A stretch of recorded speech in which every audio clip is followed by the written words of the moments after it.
ভোরবেলায় হঠাৎ বিকট শব্দ, কেঁপে ওঠে পুরো এলাকা। আতঙ্কিত মানুষ ছুটতে থাকেন দিক বিদিক। নিহত হন 2 জন। শনিবার ভোরে চাঁপাইনবাবগঞ্জের সদর উপজেলার চরবাগডাঙ্গা ইউনিয়নে বোমা বানানোর সময় এই বিস্ফোরণের ঘটনা ঘটে।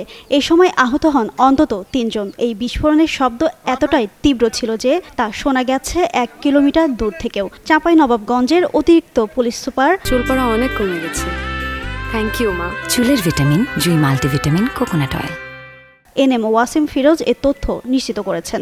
যদিও এই ঘটনায় নিহতদের পরিচয় এখনও নিশ্চিত হওয়া যায়নি। স্থানীয়রা জানান, আহতদের উদ্ধার করে প্রথমে চাঁপাইনবাবগঞ্জ জেলা হাসপাতালে নিয়ে যাওয়া হয়। পরে তাদের উন্নত চিকিৎসার জন্য রাজশাহী মেডিকেল কলেজ হাসপাতালে পাঠানো হয়। তারা আরও জানান যে বাড়িতে বোমা বানানো হচ্ছিল সেটিও ক্ষতিগ্রস্ত হয়েছে। টিনের চালা উড়ে গেছে। ঘটনাস্থলে পুলিশ ও ফায়ার সার্ভিসের কর্মীরা উদ্ধার তৎপরতা চালাচ্ছেন।